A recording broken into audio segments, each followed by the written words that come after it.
Perhaps you've reached an age where thoughts about the future naturally turn towards things we used to push away. Maybe you've seen friends or family members go through difficult times near the end of their lives, and it left you wondering. It's a reality many of us face. Isn't it the thought of aging past 75 and what that really means for the road ahead, for the very end of our journey?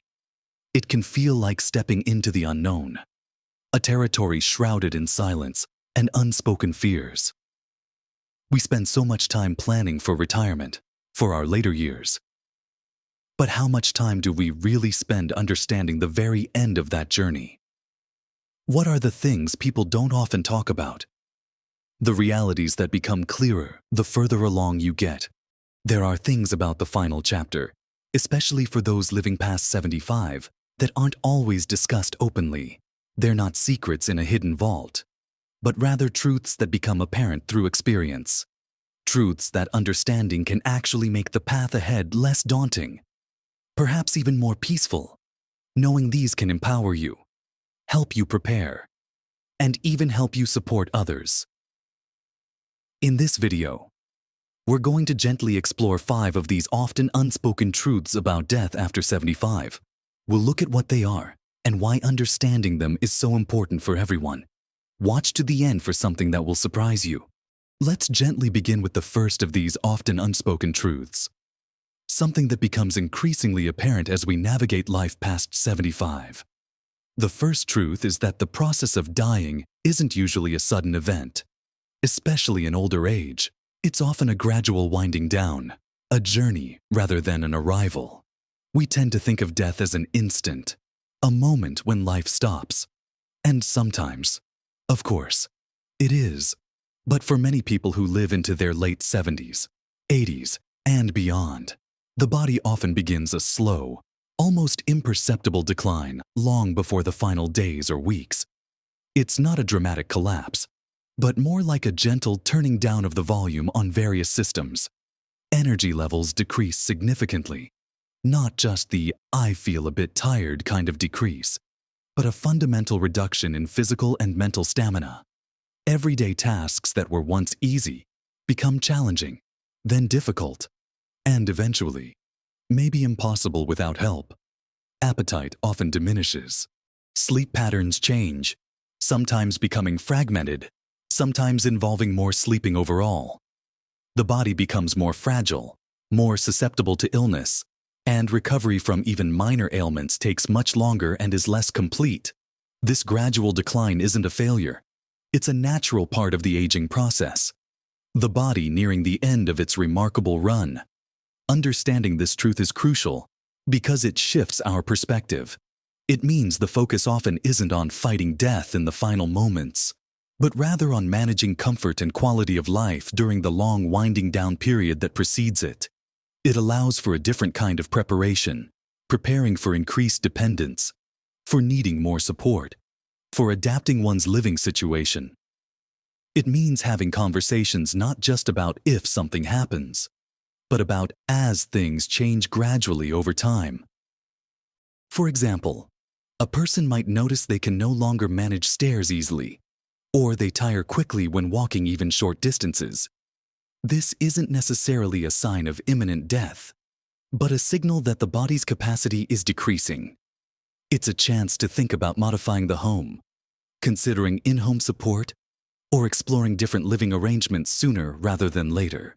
Another aspect of this first truth is the increased likelihood of chronic conditions dominating the later years. While people are living longer, many are doing so with multiple health issues: heart disease, diabetes, arthritis, dementia, etc. These conditions don't necessarily cause sudden death, but they contribute to the overall decline and significantly impact daily life. Managing these conditions becomes a central focus, and the goal shifts from cure to comfort and maintaining dignity. Palliative care, which focuses on providing relief from the symptoms and stress of a serious illness, whatever the diagnosis, with the goal of improving quality of life for both the patient and the family, becomes incredibly important during this phase, sometimes for years. It's not just for the very end, It can be beneficial at any stage of a serious illness. But because the decline is gradual, many people and their families are caught somewhat off guard. They might attribute changes to just getting old without fully recognizing it as part of the body's end-of-life trajectory. This lack of recognition can delay important conversations and planning. Think about it this way. Imagine a well-loved old car. It doesn't suddenly stop running one day usually. First, it might start taking longer to start. Then maybe the fuel efficiency drops. Then the suspension gets a bit creaky. The paint fades. The engine doesn't pull as strongly uphill. These are all signs of wear and tear. A gradual decline in performance before it eventually reaches a point where it can no longer function reliably. Our bodies, in a way, are similar remarkable machines. Understanding this gentle winding down helps us approach the later years with realism and grace. It's not about giving up. It's about acknowledging the body's natural process and focusing on making the journey as comfortable and meaningful as possible. It means adjusting expectations, both for ourselves and for our loved ones. We might not be able to do everything we once did, but we can focus on what brings joy, connection, and peace in the present moment. It also highlights the importance of being proactive in discussing your wishes and preferences for care as your health changes. This gradual decline provides a window, sometimes a long one, for these vital conversations and preparations. It's a hidden truth because our modern culture often fixates on fighting, aging, and illness, making it hard to accept this natural slowing down. But acceptance can bring a profound sense of peace and allow us to focus on living fully within our changing capacities. Now that we've explored the reality of the gradual winding down process, let's move on to a second truth that becomes starkly clear after 75-1 that ties directly into that slow decline, the truth about independence. We value our independence fiercely throughout our lives, and perhaps even more so as we age. The idea of losing it can be terrifying. But the hidden truth here is that for many people, significant levels of dependency become inevitable in the final years. And navigating this shift requires preparation, not just hope that it won't happen. After 75, simple things like getting dressed, bathing, preparing meals, or even moving around the house can become challenging. This isn't about being lazy or giving up. It's often a direct result of the cumulative effect of aging bodies and chronic conditions we discussed earlier. Muscles weaken, joints stiffen, balance deteriorates, vision and hearing may decline, and cognitive function can be affected. These changes can make living completely alone, managing a household, or even just caring for oneself safely incredibly difficult, or even impossible without some form of support. The painful reality is that many seniors resist acknowledging this loss of independence, or they wait until a crisis occurs, a fall, a serious illness, before accepting help.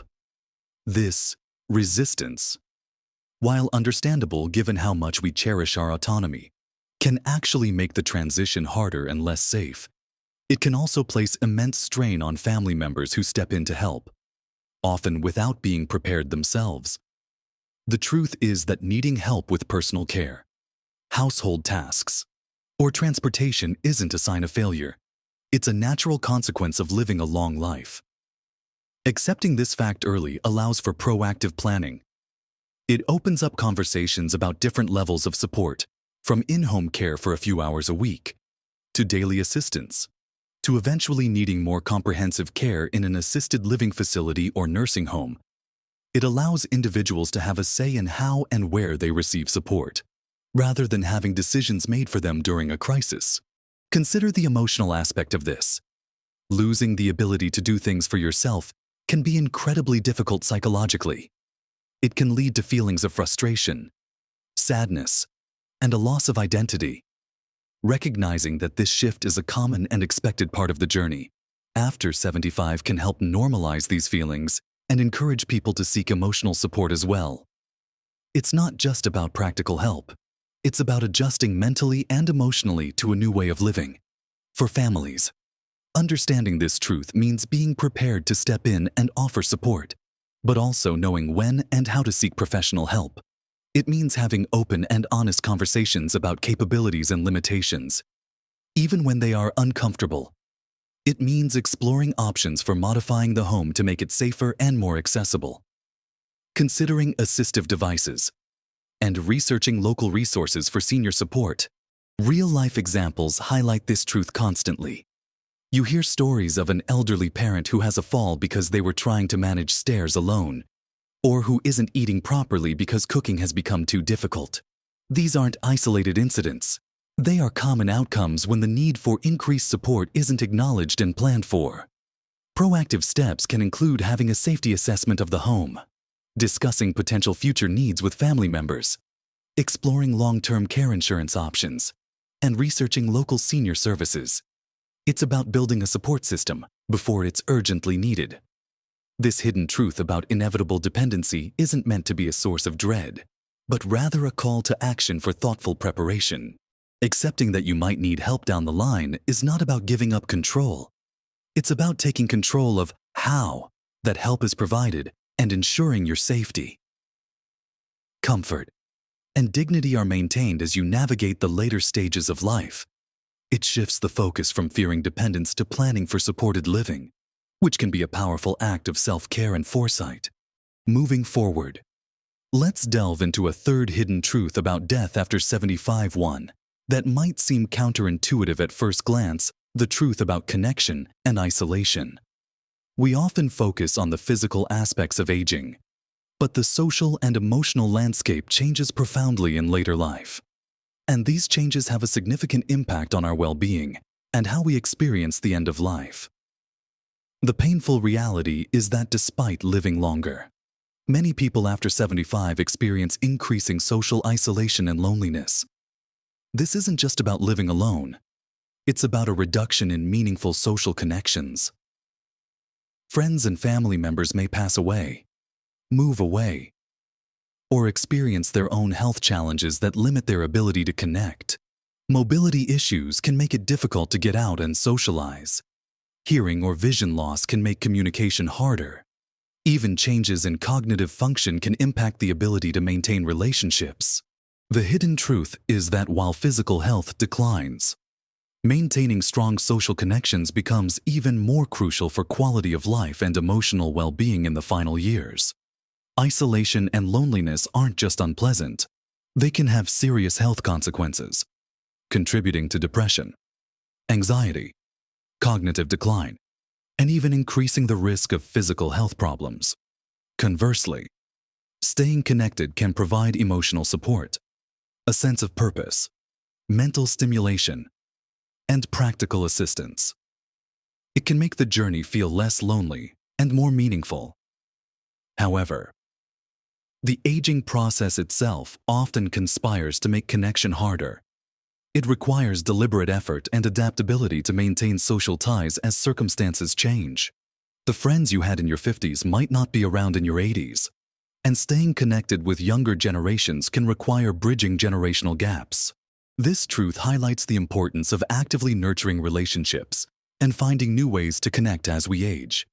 It means being proactive about reaching out to friends and family, exploring local senior centers or community groups, participating in activities that align with your interests, and even embracing technology to stay in touch. For example, learning to use video calls can allow you to see and talk to grandchildren or friends who live far away. Joining an online book club or a virtual fitness class can create new connections from the comfort of your home. It requires letting go of the expectation that social life will look the same as it did earlier in life and being open to new forms of connection. It also means being willing to accept help and company when offered, rather than always insisting on doing things alone. Consider the impact on end-of-life care and support. People with strong social networks are more likely to have someone to advocate for them, someone to provide emotional support during difficult times, and someone to simply be present. Family members who are involved are more likely to understand a person's wishes and help ensure they are respected. While professional caregivers provide essential practical support, they cannot replace the unique comfort and connection that comes from loved ones. This truth also touches on the emotional journey of facing the end of life. Having people to talk to to share memories with. And to simply feel loved by can significantly ease the emotional burden and reduce fear. It allows for a sense of legacy and continuity. The painful reality is that societal structures sometimes make it harder for older adults to remain connected. Communities might not be designed for easy accessibility. Transportation can be an issue, and ageism can lead to older adults feeling marginalized. Recognizing this truth means advocating for age-friendly communities and support systems. On a personal level, it means making social connection a priority. Just as you would prioritize healthy eating or exercise, it requires creativity and persistence, finding joy in small interactions, being open to meeting new people, and actively maintaining communication with those you care about are all vital. This hidden truth about connection and isolation reminds us that while the end of life is a personal journey, it doesn't have to be a solitary one. Nurturing our relationships provides a vital source of strength, comfort, and meaning as we navigate the final chapter. Continuing our gentle exploration of the unspoken truths about death after 75, let's turn our attention to a fourth point that often catches people unprepared: the truth about finances and the cost of care. We plan for retirement, we save, we invest. But the reality is that the potential costs associated with end-of-life care, especially in the context of a long, gradual decline, can be incredibly high and are often underestimated. The painful reality is that many people outlive their savings or find that their resources are quickly depleted by the costs of long-term care. Medicare, in the U.S., primarily covers acute medical care and limited post-hospital skilled nursing or therapy. It does not generally cover long-term custodial care, which is the type of care needed for ongoing assistance with daily activities like bathing, dressing, and eating, whether at home or in a facility. This type of care can be extraordinarily expensive. The hidden truth is that planning for potential long-term care costs is just as, if not more, important than planning for retirement income. The cost of in-home care can range significantly depending on the number of hours needed. But even part-time help adds up quickly. Assisted living facilities and nursing homes can cost thousands of dollars per month, often exceeding the average person's monthly income or retirement savings. Without adequate planning, individuals and their families can face immense financial strain, potentially leading to difficult decisions about care options based on cost rather than need or preference. This can impact the quality of care received and add significant stress during an already challenging time. Understanding this truth means having open and honest conversations about finances, not just about how much money you have, but about the potential costs of long-term care and how those costs might be covered. It means exploring options like long-term care insurance, understanding the eligibility requirements for government programs like Medicaid, which does cover long-term care, but typically requires spending down assets, and considering strategies for managing assets to potentially qualify for assistance if needed in the future. It's not a pleasant topic, but ignoring it doesn't make the potential costs disappear. Proactive financial planning for long-term care is a gift to yourself and your loved ones. Many people are unaware of the actual costs until they are faced with a crisis and need care immediately. This lack of awareness is the hidden aspect of this truth. They might assume that health insurance or Medicare will cover everything, which is simply not the case for ongoing custodial care. The financial burden often falls heavily on spouses or adult children who may have to contribute financially or even put their own retirement savings at risk. This can create tension and difficult family dynamics during a vulnerable time. Consider the practical steps. This could involve meeting with a financial advisor who specializes in elder care planning, talking to an elder law attorney, researching the average costs of care in your local area, and understanding the details of any insurance policies you currently hold. It also means being realistic about your own financial situation and potential future needs. While it's impossible to predict exactly what kind of care might be needed or for how long, understanding the potential financial landscape allows for better preparation and informed decision-making. It might involve making difficult choices about spending, saving, or even downsizing earlier in life to preserve assets for future care needs. This truth isn't about creating financial panic, but about empowering you with the knowledge to plan realistically.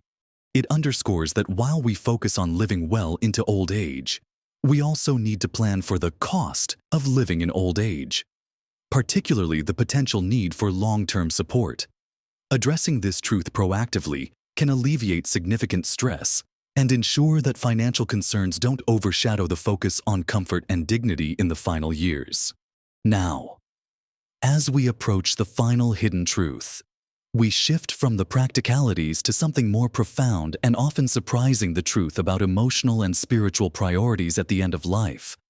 We spend so much of our lives focused on achievements, possessions, career, and even in retirement, on hobbies and activities.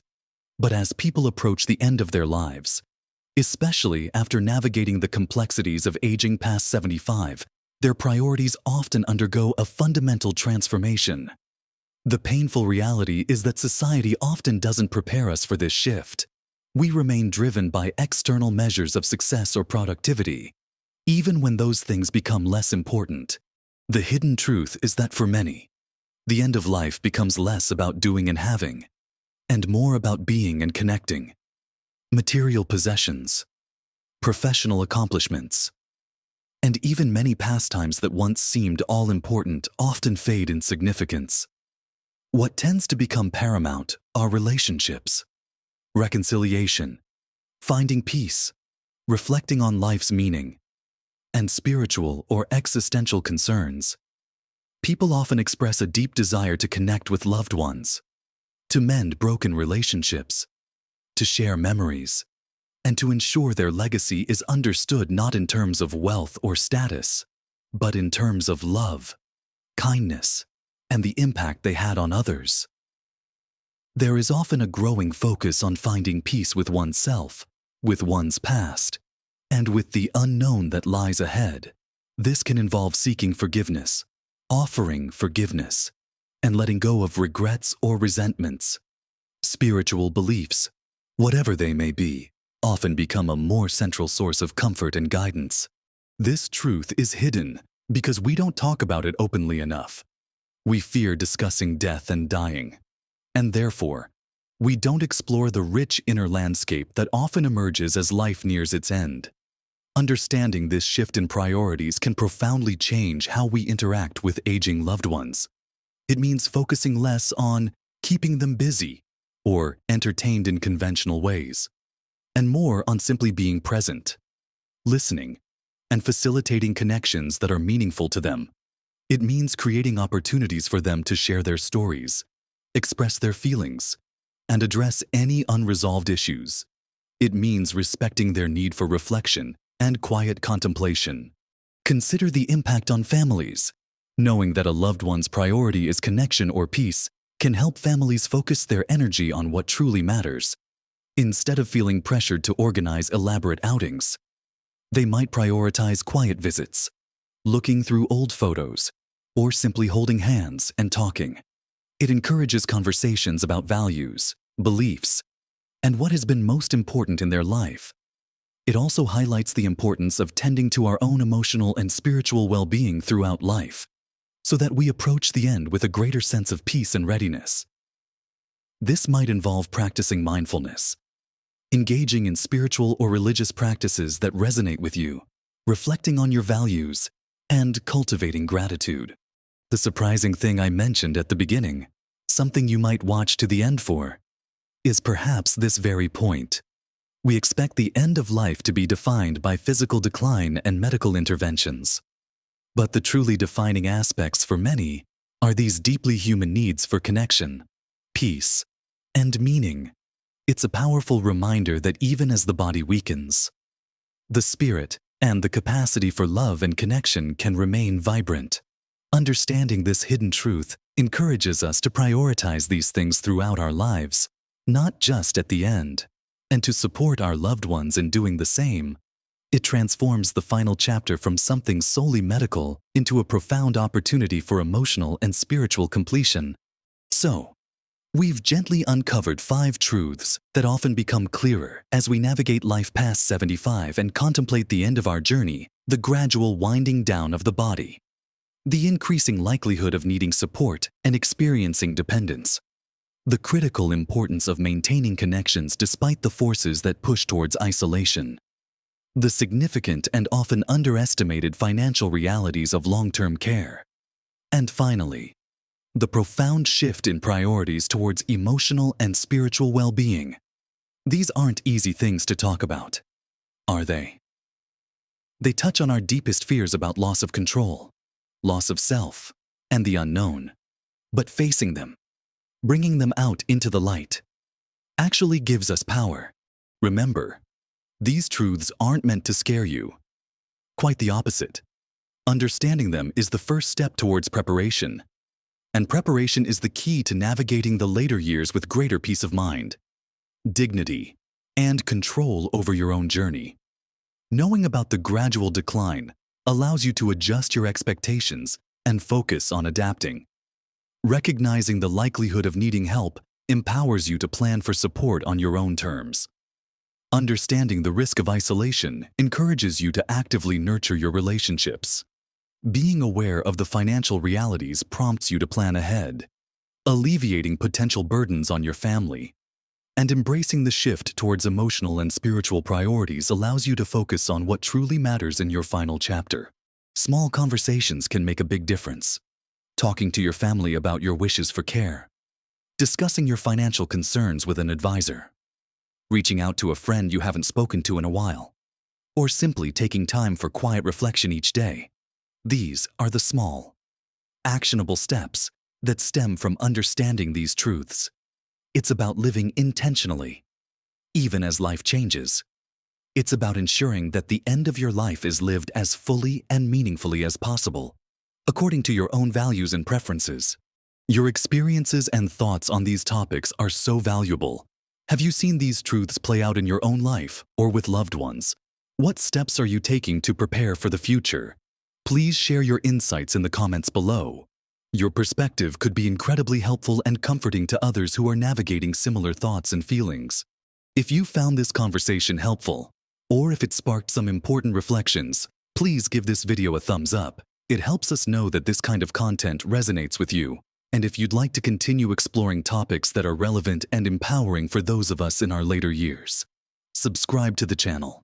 We're here to share information and build a community where we can discuss these important aspects of life with honesty and hope. Thank you for joining me in this important conversation. Remember, knowledge is power, and preparation brings peace. Live your best life, at every age, with courage, connection, and intention.